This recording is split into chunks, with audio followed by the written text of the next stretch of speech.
Gaming MBS, episode 253, being recorded Monday, July 29th, 2018. 2019.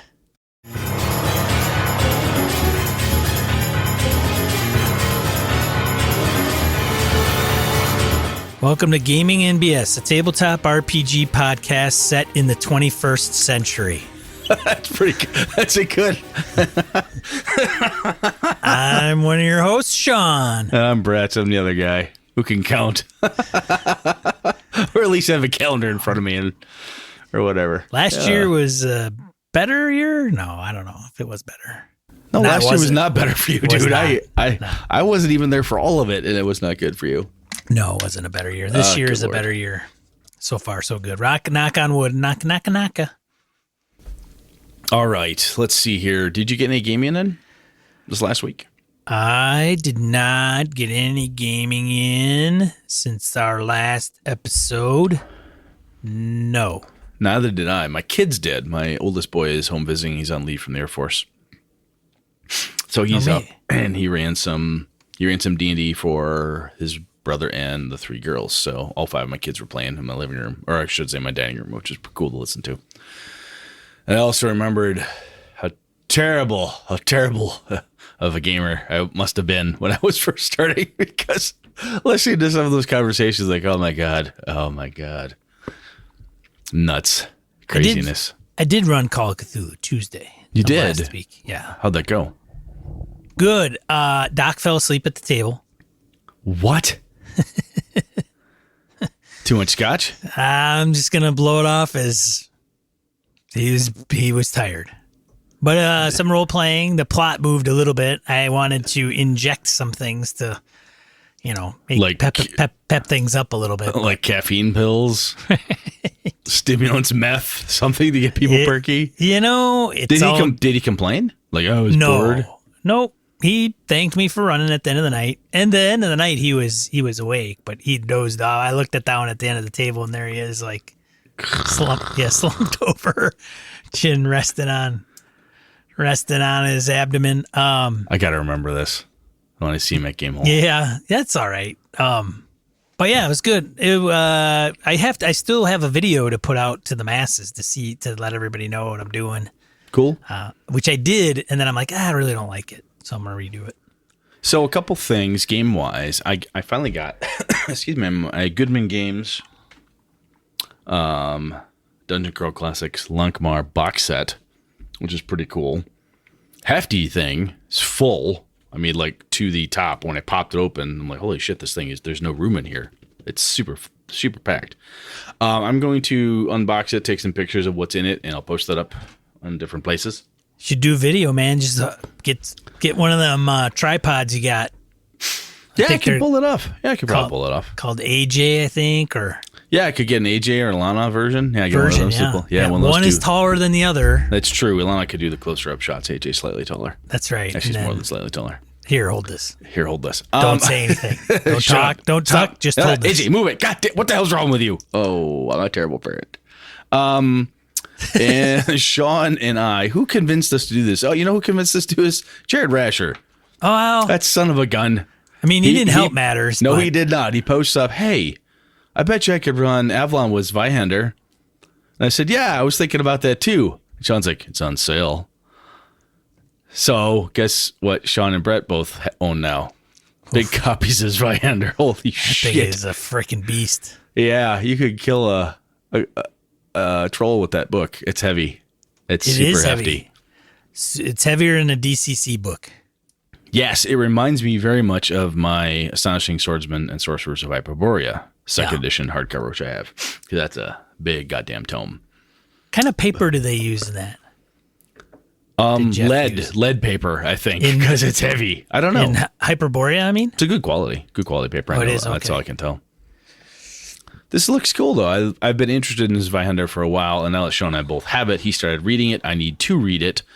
And once we get far enough in, I think you're just getting through character creations. We get through character creation, some spells, some combat. I know. I'm just saying we got to get through character creation, combat, spells, the guts of an RPG. Yeah. And then we can talk about it intelligently, or as intelligently as we get around these parts. Yeah, there's a lot of skills that take up a bulk of it. Like, so. Cool. Yeah. It'll be worth doing. And I also bought Kingdom. Kingdom, is that a Zweihander piece too? No. What's Kingdom? That is the one that Mr. Colville references by Ben Robbins. Ben Robbins. Well, I got my Strongholds and Followers Kickstarter book, which is pretty damn nice, I must say. Ben Robbins. Kingdom. He did Kingdom and Microscope. A few others. Oh, okay. And Kingdom and Kingdom Microscope. is where you create your own kingdom, and then you have a couple characters play one of three roles, and it's, use index cards, and you come up with a method, which I think is really cool. I started reading it, and I'm like, I could totally see running this game to create your own homebrew. I really do. If you kind of want player buy-in, and you could toss some things that it does. Well, we've talked about that before. I mean, if you're like, I could do it without a book. Yes, you can. Yeah. But if you're newer to it and you're not quite sure what to do, and if you want to make sure you ask some of the right questions. Yes. And by right questions, we mean, oh, shit, I forgot. Yeah, that's right. The Overlord's name is Philip. What? What do you mean Overlord? We didn't agree to Overlords. You want to make sure you ask all the right stuff, and having that checklist perspective can be pretty handy. That's cool. Yeah. So we got some new reading ahead of us, if nothing else. This weekend, I'm running my Avalon game using the Pathfinder system. When the guys are out in the Outlands, it's going to be a goddamn bloodbath. It's going to be huge. Huge! It should be the final fight, depending. I've got two people. Let's just say if Lenny can make it on Saturday, then I'm good. If he can't, then I've got to stall. So we'll see. This is either the penultimate ending or the actual ending. We shall see what happens. All right. Shall we move on?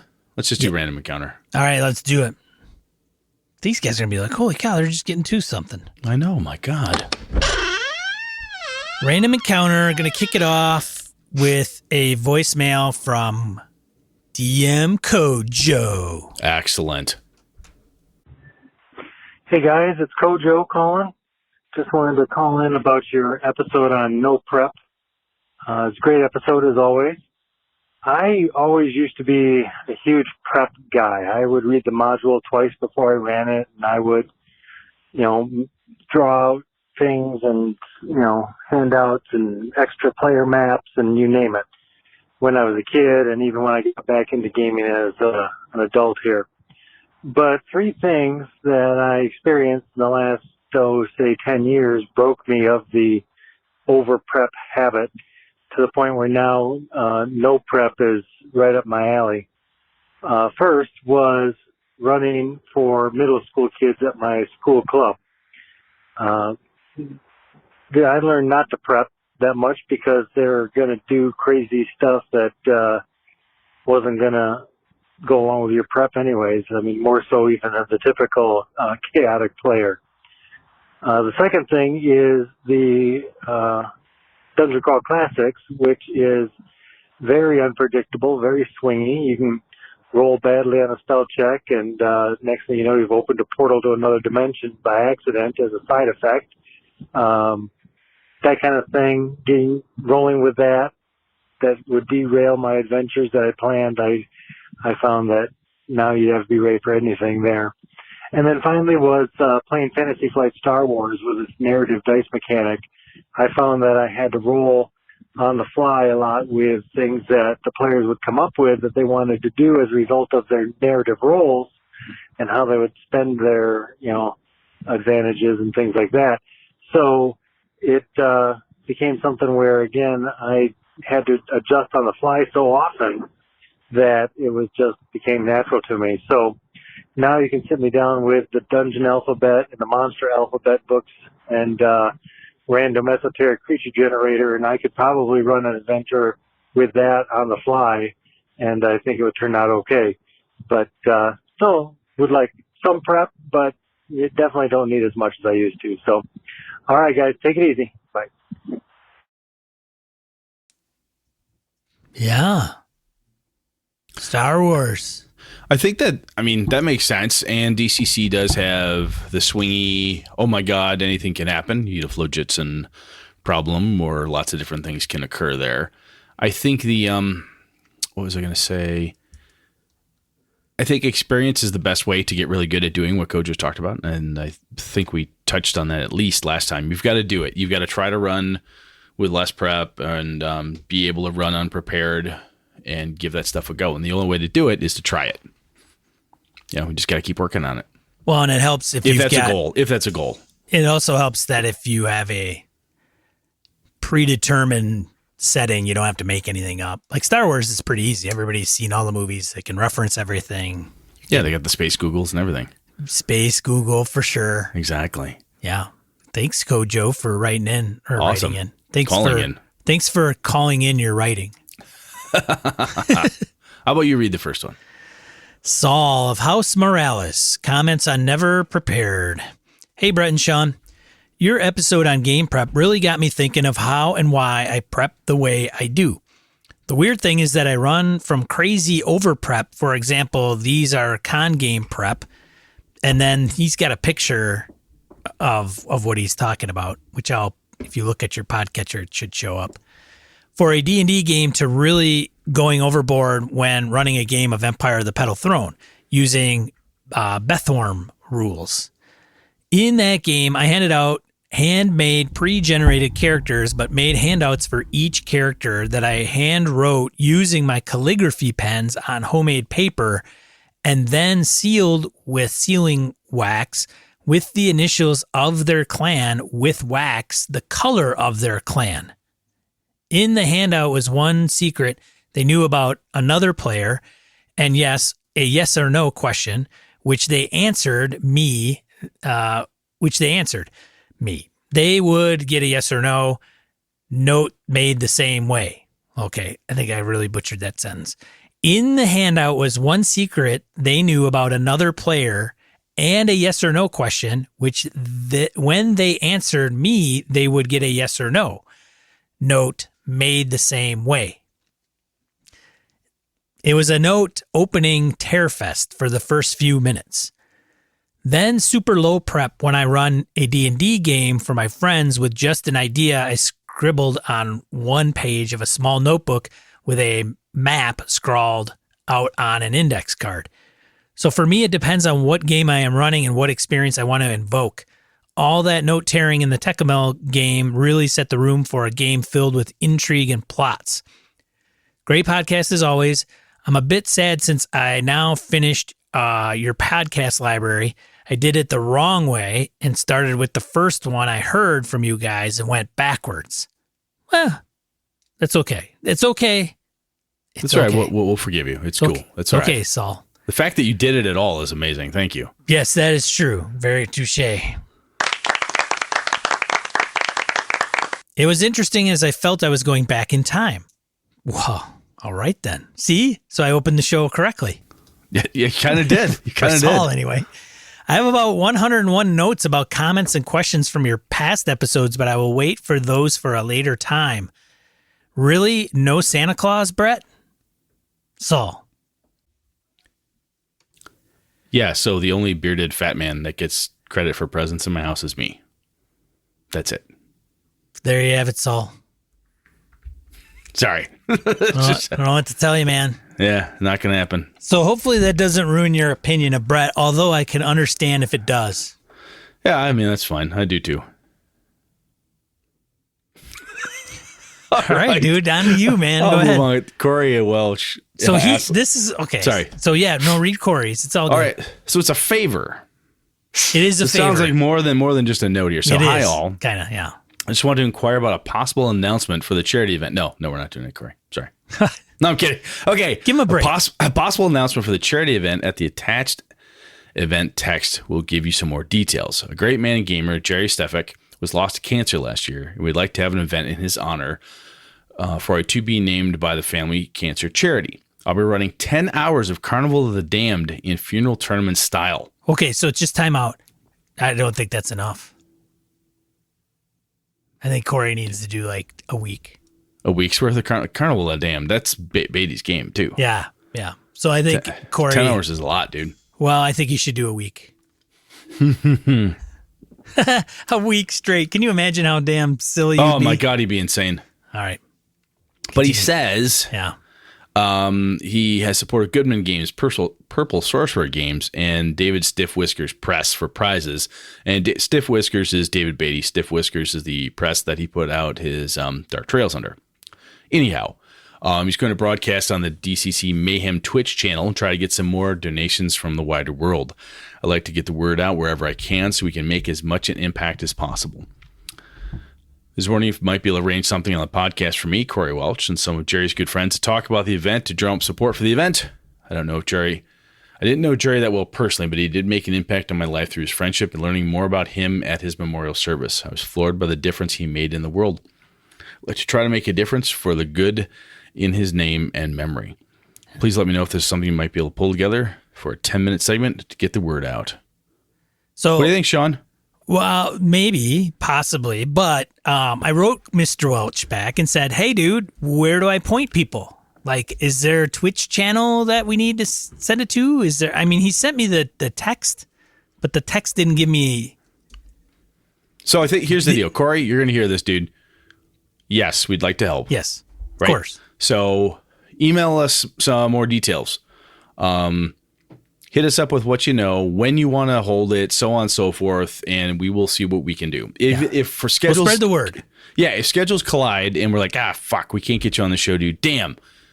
That's totally fine. Get us as much as you can the detail space. We will post it. We will do our best to push it for you, man. Yes. That's a good thing you were doing, and we applaud you. Very, very nice. Very, very kind of you. Absolutely, man.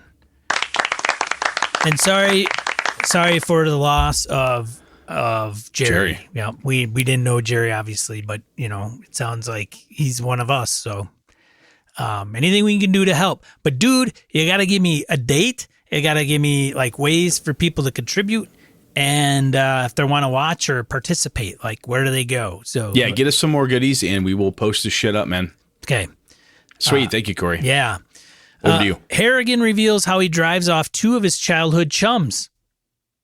Oh, we were looking for the dirt. Harrigan delivers. Here we go. So I think he mentioned this back-to-back episodes. So 252 and 251. If you haven't listened, Harrigan wrote in and said, during Dragonlance episode specifically, he broke a game master. He read the books, and he told the game master. He read the Dragonlance books, and the dungeon master was like, "I'm done," and he never gamed again or something. Yeah, he broke a DM. And then he did it again to another childhood friend of the same group. Which I kind of want to give him a patch for his Vester's jacket that says "I break DMs." Yes. Anyway, carry on. So we asked him what happened on the second one, and he writes, and he doesn't tell us the whole back. So lads, ask and you shall receive. This, then, is the story of how Harrigan drove a second friend from the DM's high and lonely perch. The scene, Harrigan's basement, circa 1984. All good games start in the basement. Keep going. It's like a Stranger Things episode. Present at the gaming table, Harrigan and his two friends. Let's call them Scott and Tim, for their names were Scott and Tim. Very good. Yeah. Tim, you know about. Loved Dragonlance, wanted to dungeon master that first module, ran screaming from DMing, never to try again, when Harrigan obtained Dragons of Autumn Twilight and read it. Next up, Scott. Scott thinks Harrigan might need a break from DMing and decides to give it a shot. So he buys MERP. Middle-earth role-playing. Iron Crown Enterprises. And buys a MERP adventure. Runs exactly one session in which characters were also generated before quitting DMing, never to try again. I don't recall the specifics of our characters or the scenario, but it involved troll hunting. So to set the scene, Scott reads the opening box text from the module. You know the sort. Quote, "It's been a long day's travel, and the party is tired by the time they reach the hills of Trollgard. Ahead, you see the yawning opening of a forbidding cave that beckons to your adventuring spirit." End quote. Pretty standard fare so far, right? Scott's doing well. He knows how to read aloud. Good old Scott. That's when the wheels come off. Clunk, clink, clink. Instead of stopping there, Scott keeps right on reading out loud from behind the screen. Since this is the very start of the adventure, the next section, meant for the DM's eyes only, is a summary of everything in the cave. So this would go to the argument that box text is bad, or that somebody should have read the module to begin with, where it would have said, hey, anyway, keep going. Or disregarded. Scott spends the next few minutes detailing for us the traps, NPC double crosses, monsters, and secret passages contained in the adventure. Tim and Harrigan cannot contain their mirth, and they start laughing so hard that eventually Scott stops reading. Then, realizing what he's done, Scott closes the module and vacates the seat, his evening of surprises ruined. And that was all it took. Though I also blame MERP generally, not exactly the best system for someone's first outing as a DM GM, or for anything really. Oh, I like MERP. Anyway, I see your point. I'll also note that I recently had lunch with Scott. It had been many years since I'd seen him, and I apologized for laughing him out of the DM's chair. He wasn't bothered by it, but he did harbor a 35-year grudge because of a different incident. A shiny new PC of his was swept overboard in a storm after a single failed save. Scott was so big on fancy character names, and when Robine Windlespear met his watery end, he was so mad he stormed out of the basement and didn't come back for an hour. So I apologize for that too. Maybe there's a reason most of my play since the 90s has been play by post. Harrigan. P.S. I've been considering getting Scott and Tim together for a game the next time I go back to my hometown. Wish us luck. P.P.S.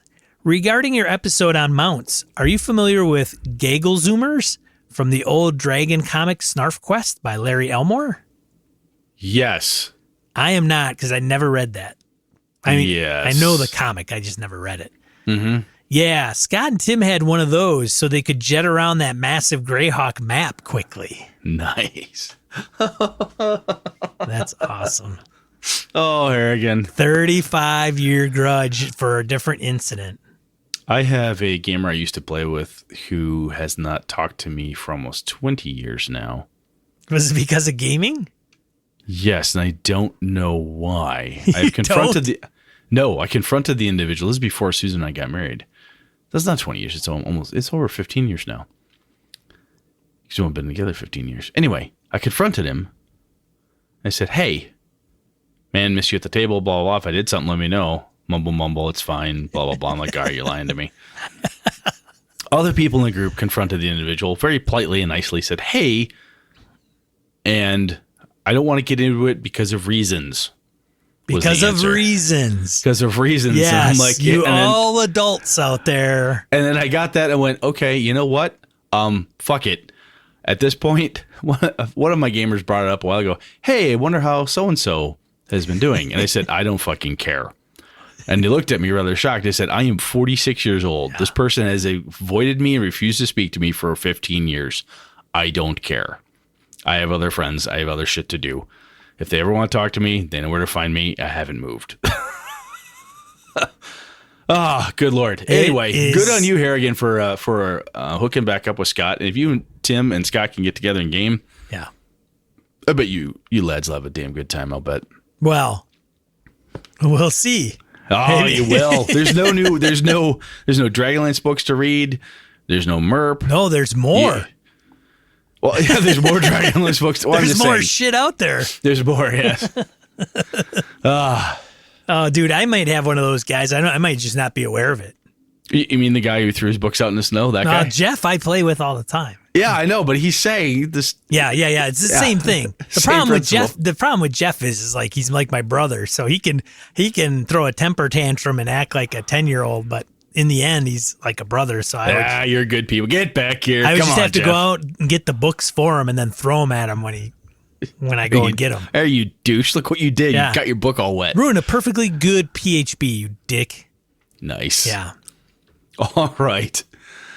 So Joe comments about Gamehole Con's VIG registration. We talked about this last episode, I think, at the top.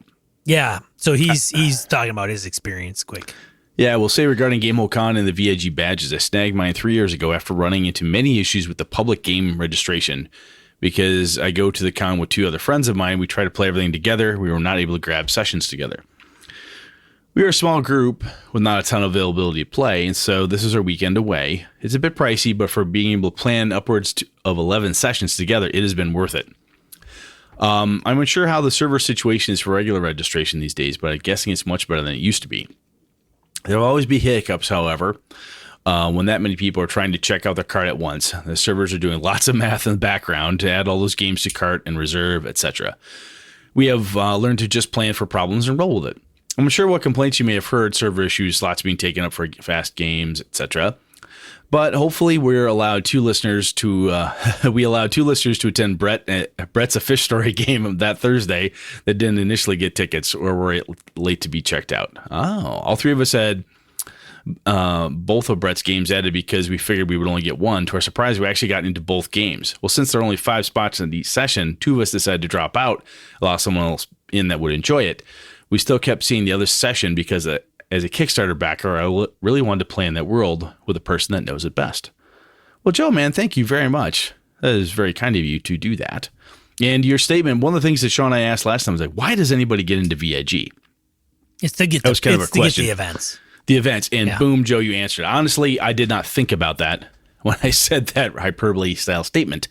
But you're right. Yeah. I mean, if you've got a small group of people, the 3 of you want to game together and want to have a good time and want to be able to coordinate, I think you're dead right, man. That's probably your best way around. Yeah. Hopefully you're allowed. Yeah. You know what? I usually keep a spare character sheet just in case, because every once in a while I'll get somebody show up. If it's a 4-person game or 5-person game, sometimes someone shows up, they don't like killing the characters, and sometimes they get there and like, hey, can she play too? I'm like, yeah, sure, what the hell. Right. But we'll see what happens. Very cool, though. Thank you very much. I appreciate you being fans and supporting Kickstarter and wanting to game with me. That's very kind of you. Crim fan Awesome. writes, this is old. This fell through the cracks, so we're going back with Crim fan. Great topic. And I can't remember the damn topic, but it was a random encounter, bunch of other stuff. One problem I have with the way 5e handles death is that the DM pretty much has to want to kill a PC. Okay, let's stop right there. Crim fan? Yeah. Well, why wouldn't you want to do that? I don't understand the problem. I don't understand the problem either. That's a typo. One problem I have should be, I don't understand. I'm confused. I'm confused. All right, Okay, maybe it'll make more sense as we go. He'll explain. He'll explain. I think this, now, you know what, Brett? Mm-hmm. If this goes out on Twitter, we're going to get roasted. Never mind. I posted something to Twitter this past weekend because I saw some shit on Twitter that drove me absolutely bonkers. And it's like, please take us in jest. We don't want everybody in the Dungeon Master world to kill characters, okay? Oh, I know. no. Yeah, I know. yeah. I saw a meme on Twitter that was like, this thing about Dungeon Masters wanting to kill player characters needs to stop. It's old. It's an old trope, and it beats death, and blah, blah, blah, blah, blah. And I'm like, you just infuriate me more. I want to kill more player characters. See what you're doing? Especially yours. That's what I want to do. God, it's a joke, people. Of course we want the players to win and succeed and have fun. God. All right, carry on. Jesus. Sorry. Man, you got going there. Dude, you got my going face there. is red. I got that vein popping out of my neck and my He head. does. His hair just stood straight up like a rooster's comb there for a second. I think this can really affect. Okay, this is him now. I think this can really affect the table dynamics in a bad way. Okay, I guess area effect death can handle it, but still, in general, I don't mind that down and dying is fairly difficult to convert to dead, but I do get people who miss lethality. Right? Yeah, Yep. You gotta give them a little fear. Mm-hmm. Exhaustion also seems like a way to kill PCs, but that, like inspiration, is, in my opinion, also not well integrated systems in the game. For instance, it can be totally game stopping because there are essentially no ways to manage it in the system besides Greater Restoration, 6th level spell. So I don't know. It would be nice if they worked this into a 5/5 in a more integrated fashion. This was something for D&D 4 handled somewhat better by draining healing surges. As to the 2-player game, he's moving on. I think D&D can absolutely run that way and have run a a lot of it. Mm. It works fine. It was how the original game ran back in ye olden times, actually, but it needs some adaptation. I totally encourage Brett and Sean to take this on, but there are some tips I can offer from having run a lot of it, translated into 5e. Recall that the big limiter is the action economy. 2 PCs will be much more strapped on it than 4 PCs of somewhat lower level. As such, the DM needs to adapt encounters appropriately. In particular, things that lock out a PC really need to be considered carefully. For instance, action, denial attacks like hold person or stun are super dangerous, as are hordes of foes. Noted. Magic items like figurines of wondrous power are very helpful because they provide situational beef, but require choices on the part of the PC. Scrolls also help a lot to keep the caster going for longer. Temp items are really useful. Hand out a lot of healing potions. However, the action economy really nerfs them, so you may want to allow potion consumption on a bonus action. Yeah. I could see that. You know, potion consumption in combat, quick aside here, Mike, players and I have often used you don't have to drink a healing potion, you can smash it on you. I don't know where this started. Oh. But we have done it like it topical. It's like an ointment or an unguent. It needs to make contact with you. Interesting. So the joke was, I think this came back to an old character's dwarf. I just smashed it on my head because he was being a nutty dwarf, and we judged that it ruled, We ruled that that's how it worked. Yeah. But anyway, hey, one way to get around it. That's a good point, Brett. Potions don't have to be ones that you have to drink, I guess, right? Yeah, why not? If you do that, then the consumption can be a bonus action faster. Yeah. Make it a bonus action by doing that. Anyway, carry on. Be careful of using things that are really swingy, like critical rules. Foes make way more rolls than the PCs, so the dice swing is always against the PCs. Average damage is not a bad thing, for example.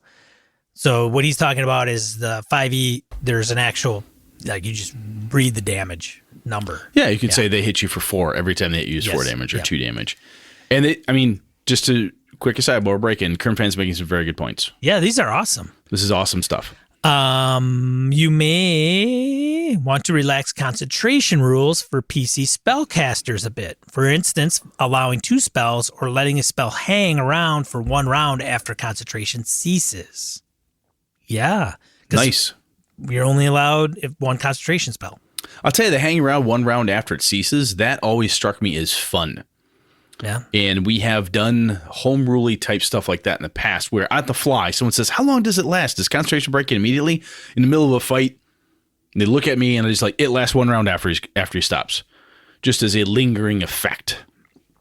It was just a thing that was mentioned. Somebody, I think, finally looked up the rule and we nerfed that. But hey, why not? It works. Keep going.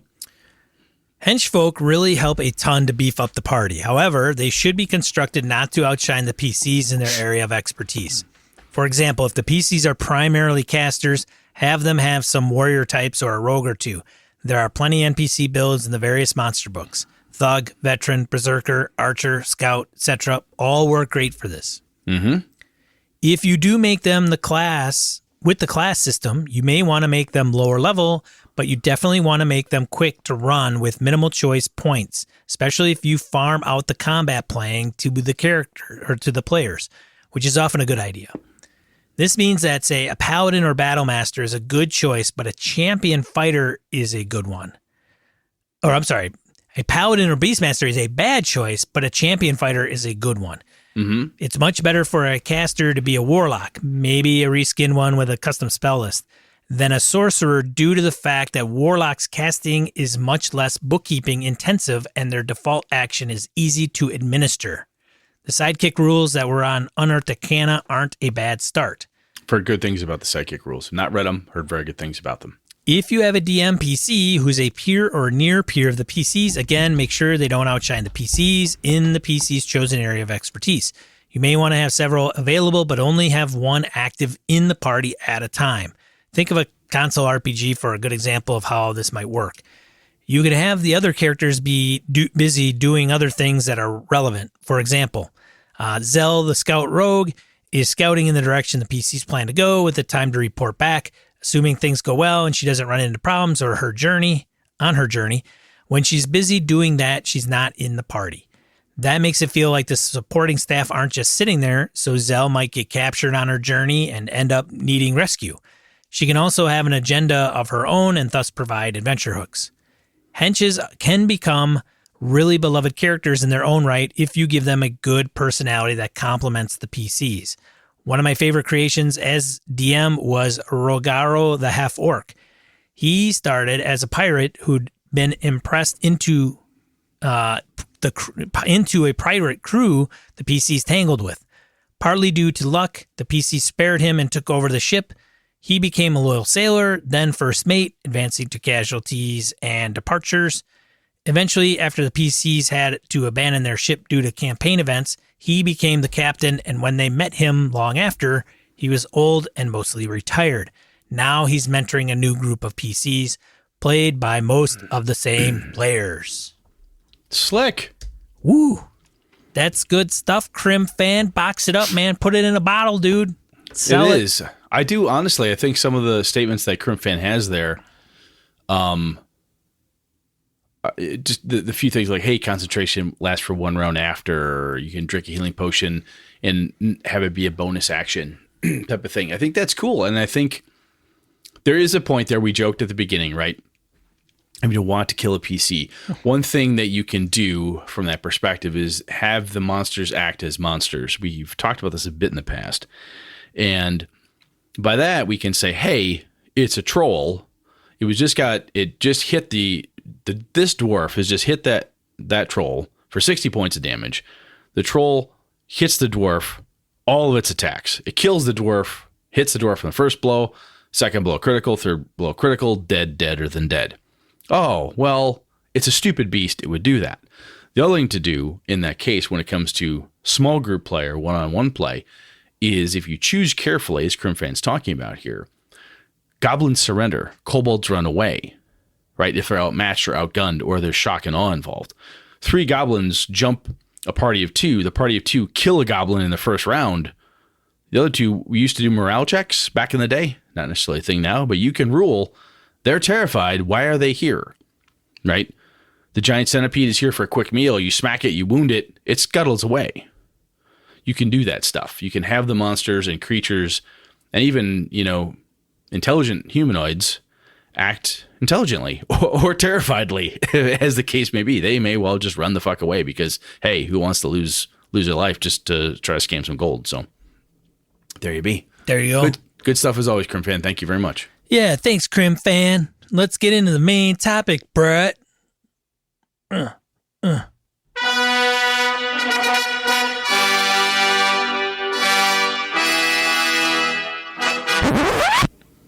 You ready?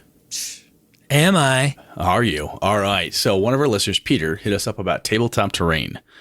He says, I'm not sure if you gents have talked about this or have tackled this topic yet, referring to maps, Dwarven Forge, 3D printing, etc. I'm currently creating 3D terrain using Hirst Arts molds. Extremely slow process, but very stunning. So how the hell do we deal with terrain in our games? And I don't want to talk about theater of the mind because Peter's just talking about tabletop terrain. I've dabbled with a number of different ways to deal with tabletop terrain. So, Sean, when I think tabletop terrain, I think tactical minis based gaming, right? It's a tactical game where putting that stuff down there, even if you don't have 1-inch squares, you're going to have minis represent some sort of physical representation of the characters as well as the landscape. Is that what you think of as well? Tactical mini style gaming? Yeah, typically. I mean, yeah, pretty much for the most part. So what I used to do, we would go to an office supply store, Office Max or Office Depot, one of those, I can't remember, whatever it was, office supply store. They have these big tear sheets with 1-inch grid on them. and we'd buy them like $30 or a tear sheet, like a great big Post-it note pad, and we draw maps on them. And because we did not have at the time terrain, or even when I was just using a battle mat, even if it was with hexagons or whatever it was, whenever we did terrain, it was representational. By that I mean I drew it. You draw a little blob and put like you trying to draw a topographical map. Like, hey, this part of the hill is 10 feet above the ground. This is 15. This is 20. And the guys give me shit because they'll draw something, put a bunch of dots in it. Oh, are those apple trees? No, it's a forest. And that's how you delineate forest, you pack of dicks. Because my friends are jerks. But drawing things out like lakes or rivers and whatever, drawing it sometimes with colored markers or pencils and stuff like that. Sean, is that how you do it, when you are doing this? Do you do that type of thing, or do you actually have physical terrain pieces that you use?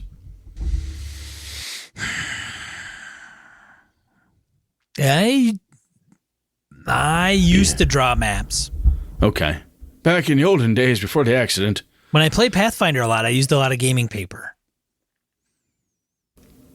So on your gaming paper, what makes sense? Pathfinder, very tactical game. Yep. So you just draw, hey, here's a wall. Yep. Here's a little copse of trees. Here's some rocks. Yep. Just draw it down. Yep. I have not ventured into the 3D piece. I have done tiles. Okay. To some degree. Mm-hmm. Like Dwarven Forge? No. Like cut out paper tiles. Got it. My son, I bought AJ some, I think it was either Watsy put it out or Paizo did. It was a box. Inside the box it's basically pre-drawn maps, little grids on them with different terrain types, which are pretty cool as well. I think I'm very lucky insofar as everywhere I play up in my hometown, whether I'm at Alpha's, Lenny's, or Nick's, or even at Zave's, they're Warhammer guys, Warhammer Fantasy and Warhammer. Warhamster! Exactly. So I have terrain all over the place. If I want a mountain, boom, I got a mountain. If I want hills that stack, I've got that. If I got trees, if I want rivers, ponds, ruins, I've got that shit readily available. Now, an interesting thing is, because it's made for Warhammer, which uses rulers, not squares. So I plop this piece of terrain down with a hill. Like, yes, it's a hill. You can see that. So I go, how tall is that? So I'll look at it, say it's about 6 inches high. So that's 60 feet. 1 inch equals 5. Hang on, no, 5 plus 6. So it's 30 feet. 30 feet high. Trying to do the quick math. How tall is it? Whatever. And making it to scale when I'm using minis in a D&D game, or a Pathfinder game, if I'm counting squares, the scale matters more. And sometimes the miniature doesn't want to balance on the side, right? So you've got this hill that looks really gorgeous and sculpted, and the guy's like, I want to climb in a tree. So you're trying to balance this little lead fig or plastic fig up in the top of this tree. Like, well, how high up is it? Well, God, he's like 60 feet in the air now. No, I only want to be in... It can be time-consuming and kind of annoying if you don't say, hey, this is where you are. You're at the top of this tree. You're 30 feet off the ground. Great. Making statements, declarative, and move past it. Sometimes you can be like, okay, you can get 20 feet up this hill, 30 feet. Now you're on the top. But you have to, if it's not marked off in 1 inch squares, sometimes you got to measure it, or you got to make a judgment call and stick to your guns. Brett, a good miniature person doing that would have like contour lines that would probably... Yeah, they don't need it though, because in Warhammer it's line of sight. So it doesn't, in their game, it doesn't matter how big in that tabletop war game, it doesn't matter. No. So that's an interesting piece too, is that when I actually have terrain pieces out, line of sight becomes important. The few times my friends have used Dwarven Forge, I've not played with them. I've not run a game with them. I have played with them where I'm a character. Line of sight matters. Someone's like, well, I can just peek around the corner. No, you can't. Where you're standing, you crouch down, you cannot see around the corner. You're physically looking. And when the terrain is in play, what your character really can or can't see sometimes can be very obvious. A drawn map isn't always as obvious. When you put a brick down and go, this is a wall. Yep, can't see past it. It's taller than my character. I cannot see what's on the other side. So physical 2-scale terrain pieces have a really neat effect if you can pull them off. Be it, paper minis you fold, Dwarven Forge stuff, 3D printed, the Hirst Arts models, the Hirst Arts molds that Peter's talking about. It can add a level of, I really seriously can't see what's on the other side. Have you ever played with Dungeon Forge or any of that? Dwarven Forge or any of that stuff on the table before? No? You're shaking your head. You're not speaking. This is an audio medium. Just in case you haven't figured it out yet. The only game that I have recently consciously remember playing with 3D terrain was the Western game at Gary Con when I played with Jason Scott Hubbs of Hubs and Friends. Yeah, Hubs and Buddies. Hubs and Buddies. Our podcast. Where it was, that was part of the game where you had a Western town, you had horses, and your guy was on a horse, and then you had 3 factions with each one having a certain objective. So I have not played a D&D type game or similar with 3D terrain. Now, didn't you have the D&D chainmail minis and stuff? Did you ever play the miniatures game? Or did you just collect the minis? So I did play the D&D miniatures game when it came out. So very similar. Yeah, Archfiends, Angel Fire. Did you have terrain at that point? No. So that worked. All wars were fought on a flat playing field. Yes. In that game, it did. That makes it easier. Yeah. It was that was when it started, it was all tile placement. Ah, okay. And it was 1-on-1. It's like kind of a skirmish. Got it. So it followed 5-foot squares. So you ran your miniatures. Like there's a rule. Each square 5 feet. You count the first square is 5 and the next one 10 when you're moving diagonal. Got it. So it ran the similar movement wise as 3-5. Okay. I'll tell you though, like I said, with the line of sight, what your character can or can't see, the other thing that's really cool is when the character rounds the corner and the troll jumps out, you're like, oh my God, I didn't know that was back there. Yeah, you can't see around that mountain. Oh yeah, you're right. I can't see around the mountain. It's from a plausibility, suspension of disbelief perspective, having something down there going, look, you can't see through this hill. Your character's a halfling. The hill is 60 feet high, 100 feet long. You don't know what's on the other side. You can't see it. Okay, yeah, you're right. I don't see anything. The giant's only 20 feet. It's 60-foot hill. Okay, you're right. I can't see it. So there's something to be said with that. The other thing that's, like I said, that's interesting is line of sight. At least my players, being wargamers, take advantage of that whenever possible. So if the halfling is at the base of the hill, as soon as the giant starts walking up the hill, if it stops, they're looking down going, okay, I can see the top of the giant's head, right? I can see his head and shoulders. Yeah, fire. Twang. They want to take the bow shot because I can see him now. But if you're playing a tactical game with minis like that, with miniatures, tactical, either with the ruler or with 1-inch square-based style gaming, and you throw terrain down, that's to be expected in my book. You know what I'm saying? You're inviting that type of discussion as soon as you put that stuff down. People want to engage with the terrain when you place it. Oh, I think, yeah. Oh, that's fair. And I think it is, some of this stuff is just crazy great. Oh, it's gorgeous. Some of the Dwarven Forge stuff. Oh, yeah. Oh, man, the Stefan puts, oh my God, it's just fucking amazing. It's nuts. People putting LEDs and stuff. And oh, it's crazy. It is nuts. I'm going to be doing almost 3D, but it's going to be very tile-based for our Tomb of Horrors at Gamehole Con. So it'll have archways and doors, but I'm not doing the walls. Yeah. Well, one of the complaints I've heard about Dwarven Forge dungeons... You got to look on top of it. ...is the walls, yes. Yeah. The top down. Right, which is great, but you do have to look kind of down into it. And when it comes to dungeons, unless you are Stefan or Alex or somebody else who happens to have a metric shit ton of them, you can only do certain sections of the dungeon at a time. Right? Yeah, or you gotta go all in.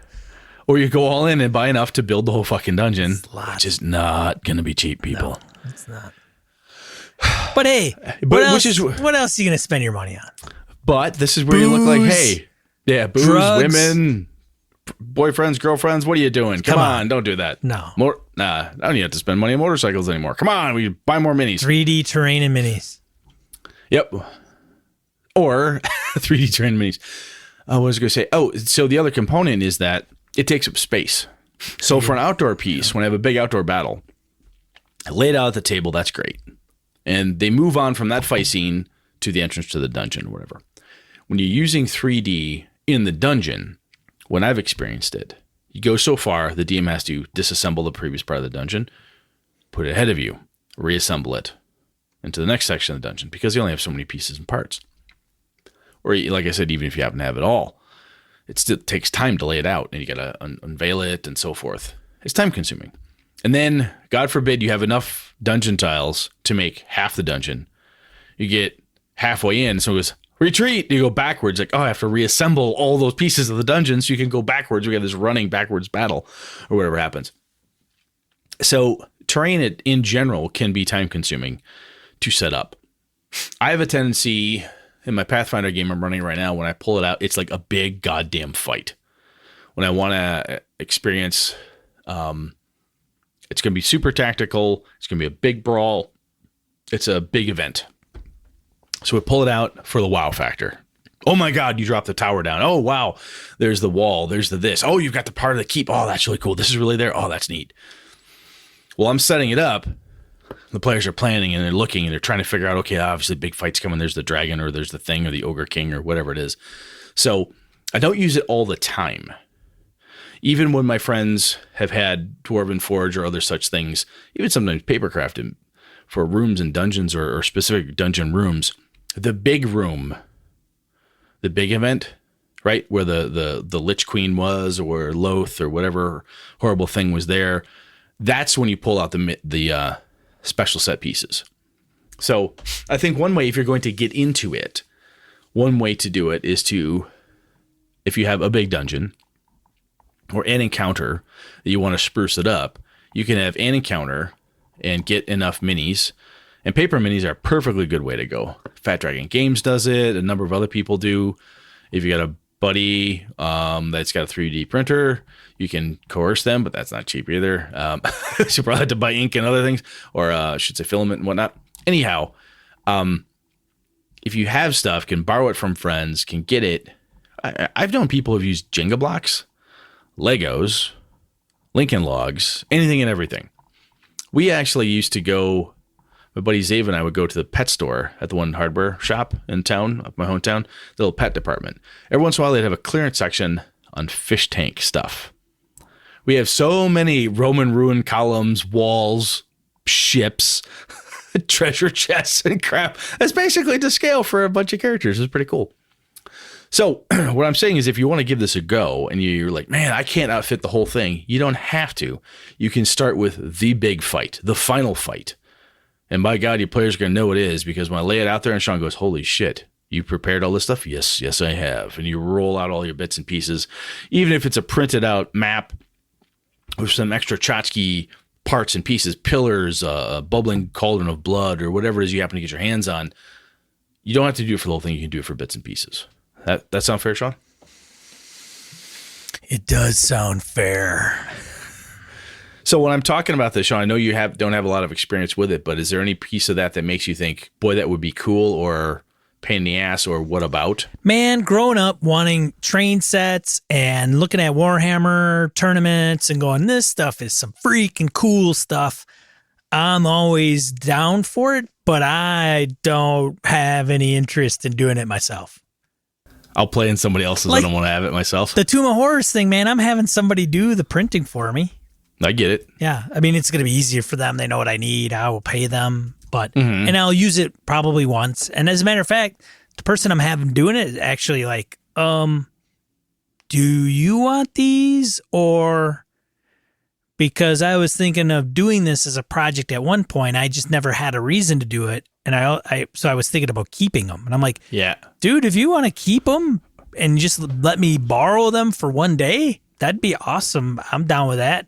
Perfectly good way to go. But I mean, they're great. It does require a bunch of space and time to construct the stuff for sure. But yeah, it can. I mean, it does add, I think, a certain pizzazz to the table for sure. And I'll tell you, you old grizzled grognards, man. You want to add some wonderment back sometimes, it's pretty cool. Yeah. Add a cool looking thing. It's like a special fact, right? Mm-hmm. Which again, if you don't have a lot of it and you want to do it sparingly for the big events or the really cool shit, right. It does show your cards in a way like, ooh, this is obviously a big event. Sean pulled out all the goodies. Yes, it's a big event. Why not let them know? I'll tell you one thing that I found is interesting is when it comes to mechanics, game mechanics and system stuff. When I've sketched a swamp or a lake or a puddle or something or a hill, it's very easy for people to forget the movement rules difference. Even me running the game because stuff's fast. I'm just going to cut through this corner of the swamp area. Yeah, fine. When you lay down the trees and you lay out the pond and you've got the hill, like, yeah, you can move 30 feet, huh?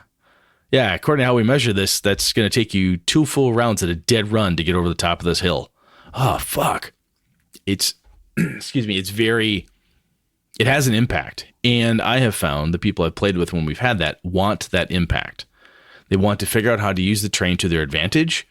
And when the bad guys are smart and use the terrain to their advantage, like, ooh, oh, that was a good play. Good play, Brett. Yeah, that makes sense. That's why they're up high, or that's why they're down low, or whatever the case is. Oh shit, we are in a shooting gallery here. God damn it. So be prepared for that. The other thing that you will find is that if you build it, the players will try to wreck it. And that means rock to mud, earthquakes, landslides, burn shit down.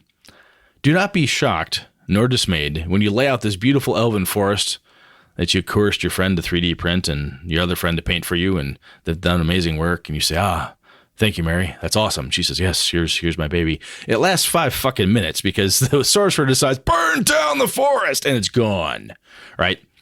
So it can be fun to have set pieces, but be prepared. Somebody's going to take that mountain and try to eat a part of it off. Someone's going to take that hill, cast an earthquake spell, drop a bomb on it, drop a mech on it, something, big landing craft will hit it and flatten the castle or whatever it is that's there. It's going to happen. Don't be dismayed. People are interacting with your terrain. They're interacting with your game, and they're using all the cool tchotchke pieces and wowness that you throw at the table. They're playing with it, right? Which is cool. That, you invited people to come and play with your G.I. Joe guys, and they're there to do that.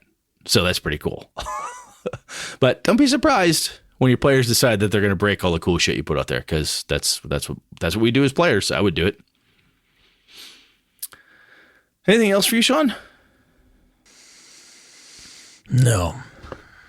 I will close by reiterating, you can start small, and that's perfectly fine. The other thing with starting small is you can try it and see how it worked. You don't have to invest a huge amount of money. You can start with papercraft, work your way up. If people think it's great, like, wow, I just printed this thing on a regular sheet of paper, glued them all together, and I made a city block, and everyone thought it was cool. Well, maybe next time I'll get some 3D stuff. Maybe next time I'll add a layer, or I'll do something really slick. That's great. You can add and you can build to it. And I think Matt Colville said this at one point. He's talking about miniatures because he loves them. And I know of a couple other people of mine, friends of mine, I should say, have said this. When someone say, wow, that looks, oh God, it's expensive. And to Sean and my joke earlier, you're going to have this forever. You can play D&D from now until you die, right? Or Star Wars or whatever it is. If you love this hobby, slowly but surely amassing some terrain, it probably will serve you well. It may sit in a box for a month because you're playing a different game that you can't quite use that terrain in, but you're going to get a lot of use out of it. Having a bit of a terrain collection is not necessarily a bad thing. And if you want to, there are plenty of places out there. I tried to find a couple craft sites before I got on here, and I failed. If I can find some, I'll post them up. But friends of mine, when they ever order anything from Amazon, comes in styrofoam packing material. They take that stuff, they cut it, they find paint, and they turn that into stuff. There are lots of ways to take cardboard boxes and all sorts of things. Look on the interwebs, look up some crafty stuff, and you don't even have to be really good at it, right, to give it the effect that you're looking for. But anyway, it's worth the investment. If you like a tactical game, you want some wow factor to it, you don't have to go big, and your players have a lot of fun interacting with it. So if you do it, if you like it, you've got different ways, tools, means, devices, let us know what you think or how you do it, and we'll be happy to share. Yeah. You good, man? Yeah. Get the die roll. Terrain. Alrighty. All right. Speaking of terrain, before we get to that, Brett, Lord of the Rings series. I know. I love my Lord of the Rings stuff. This is the creative team. Did they? Okay. That's the Amazon multi-billion-dollar series they're gonna create. Let's see. It's no joke. Lindsay Weber, Bruce Richmond, Gene Kelly, Boardwalk Empire, Cloverfield Lane, Game of Thrones. Oh, Game of Thrones person. Okay. Breaking Bad people, Sopranos, more Game of Thrones, Toy Story, Avatar, Hannibal, Suicide Squad, Star Wars, Revenant. Wow, neat. Yeah, man. Oh, John Howe, illustrator, concept artist. There we go. That makes me happy as a claim right there. So, yeah, that's going to happen. Something like filming, I think, starting in 2020, if I'm not mistaken. Could well be. I don't know if that's right, but it's going to be cute. It's going to be huge. Amazon Lord of the Rings commitment is believed to be for 5 seasons, plus a potential spinoff. Once production budgets, casting, writers, producers, and visual effects are factored in, the total for the Ring series could hit $1 billion. Yes, $1 billion. Billion dollars. For a TV show. That's fucking crazy. That's crazy. I hope they don't fuck it up. I'm going to watch it. Just hope they don't fuck it up. Carry on. Dwarven Forge, got a link to that if you want to buy some and go crazy. Dungeon Stone, which is another plaster type dungeon terrain. If you'd like to look at that, we have links to that. Fat Dragon Games is huge in the 3D fantasy paper terrain, and then they also sell plans so you can do 3D printing. So they sell the files for that if you'd like that. Check that out. Old School DMs Facebook. So patron of the show, Randy, who's been on Hangouts with us. He's been a long time friend and supporter of the show. Yes, yeah, Randy's awesome. Old School is good, man. And he probably has like his own podcast about terrain. He does. If he doesn't, he should, because my God, the stuff that he has put out, he shared it with us. If you remember back in those glory days gone by on G+, Old School would put out some wonderful images of what he was doing with his D&D papercraft terrain. He does amazing stuff. With the demise of Google Plus, I made sure he was still around as far as like displaying his stuff. And you can check out his Facebook page. I'm sure you can glean some of the things that he's done using the paper cardboard type of approach. Mm-hmm. Yeah. And we got a one-off from the topic here. Our good friend, the Warden. Yes. Mr. Crapper has a Kickstarter called The Tower. Yeah. So Kickstarter is doing a promotion right now to everybody that's done probably Kickstarters and saying, hey, we got this thing. We want you to break Kickstarter.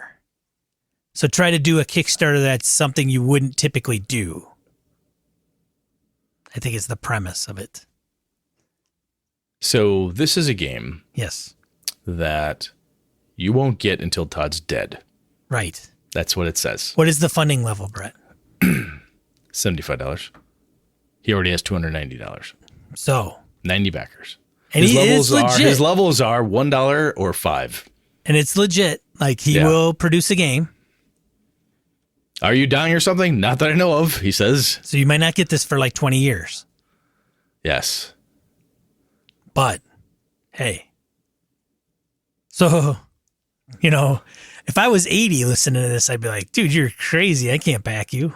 I have some limitations. But anyways, I don't know. It'll be a game based on Powered by the Apocalypse a little bit, I guess. Yeah. Moves. There's moves. And every time you do a move, you cross it out. You can't do the move again. So let's get into real risks for you backers, he says. When he never dies. You get to play this game, I cannot tell you that. The odds of this thing actually remaining a mystery until my actual death are not as high as might seem, and there are very, very good possibilities something may come along and force me to unlock it, or I may simply choose to do so out of the blue one day. But this part is important if you're going to back this Kickstarter. When you receive your copy of the game, you'll not be able to access it, read about it, or play it. This game also contains difficult subject matter that will be handled in the deepest respect and care for the material. So there you go. Oh my God, I don't know. So check it out. I'm tempted to do it because it's just it's $5. You know, I think it's like $5 Canadian. I mean, what the hell? Yeah. It's like Monopoly. It's like Monopoly money, right? The problem is he's got an estimated delivery of December 2019. So what? I don't know. Yeah. Maybe Kickstarter makes you do that, but maybe the warden. I'm sure he has to put something in there. Yeah. I don't know, man. Maybe that's a clue. Maybe. Yeah. Oh, no, who knows? Maybe it's for Christmas. He is shifty. He is crafty. Crafty, not shifty. Crafty. Like Beastie Boys. Crafty. So yeah, check that out. One other thing I wanted to bring up, and this is to the masses out there. So Misdirected Mark are brothers from other mothers, and sisters of other mothers, put up a forum, and they announced it. It's public. You can go over to Misdirected Mark. You can go on their forums. It's all PHPBB if you're familiar with that. When I first got it, I was like, oh my God, flashback to the 90s. Same here. I thought, early 2000s. But in today's times, we all got burnt. A lot of us got burned on Google Plus. A lot of us don't like Facebook. You know, there is something to be said about, you know, I'm a big advocate of if you have your content, you have a domain, you own it, you buy it, you don't put your stuff on other people's crap only for them to close it. Mm-hmm. So I understand their motivation. Like, it makes sense. Even Slack. Like, Slack is great, but if Slack goes bye-bye or if they start charging exorbitant amount... You don't have that anymore. Same with Discord. So Google Hangouts is supposedly going away. Yeah, Google Hangouts is going bye-bye. And so Discord, same thing. Like, so Twitch, YouTube, all those. As long as you have the videos and the raw files, YouTube disappears, you still have your stuff. You know, you kind of live with it.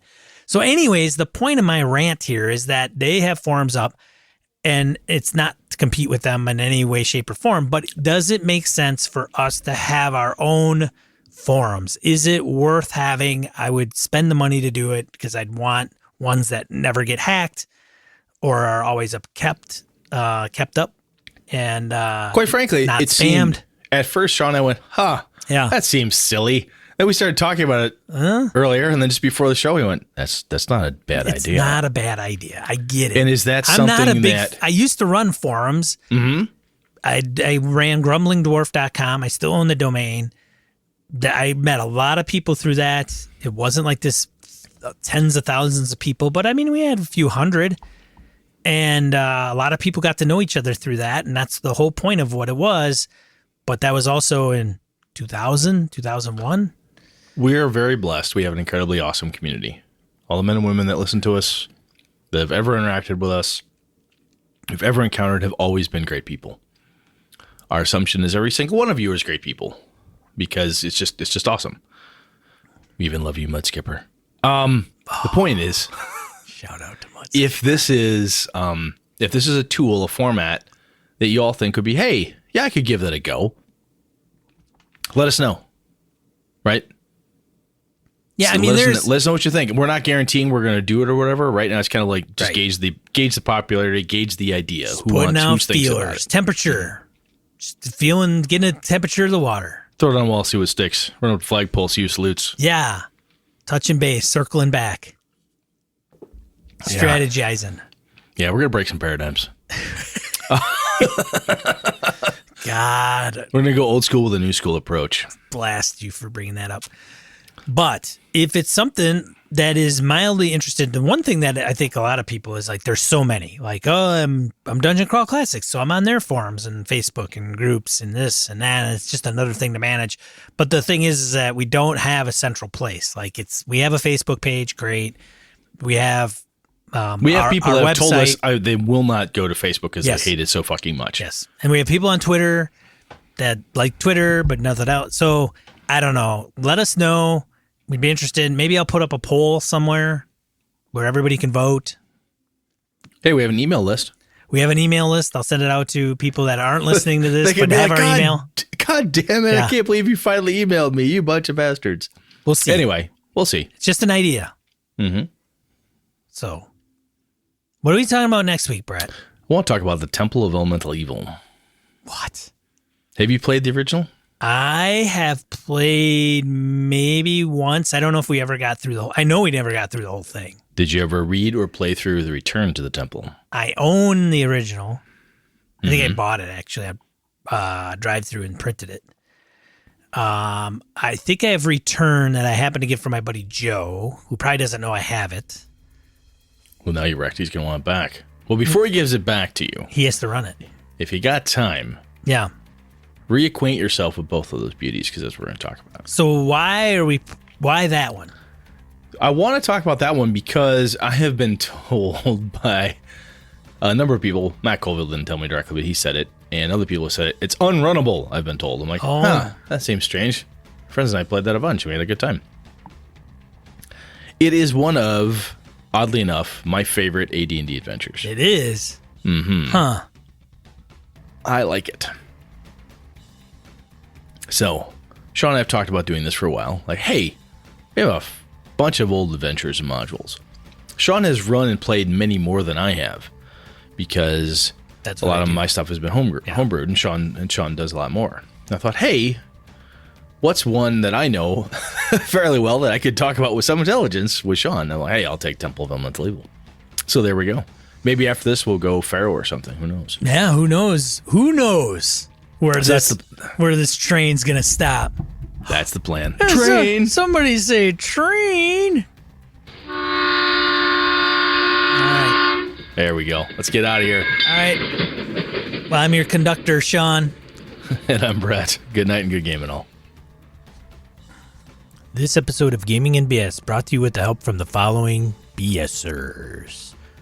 Graham Meyer, Corey Wynn, Hawk Sparrow, Larry Hout, Mark Saka, Pure Mongrel, Chris Steele, Jerron Bishop, Thomas Hook, Wayne Humphrey, Craig, Brandon Barnes, Laramie Wall, Dan LaValle, Jason Hobbs, Sky, Roger Braslett, John Hammersley, Old School DM, Perry Besor, Michael Dinos, Jim Fitzpatrick, Christopher Gray, Bruce Cunnington, John Kayward, Corey Gonzalez, Eileen Barnes, Robert Nemeth, Niall Diamond, Angus, Howard Bishop, Stefan Dragonspawn, Mark Anthony Benedetti, Eric Salzwedel, Trevor Davis, The Closet Gamer, Appendix N Book Club, Aaron Coleman, Ray Otis, C.W. Mellencamp, Craig Huber, Rich Wishon, Old Scoozer Role-Playing, Jared Rasher, Chad Glayman, Finolf, Mirko Froelich, Lord Tentacle, Joe Swick, Curtis Takahashi, Josh Wallace, Kevin Lovecraft, Andy Olson, Tony Sugarloaf Baker, and Jeff Seifert.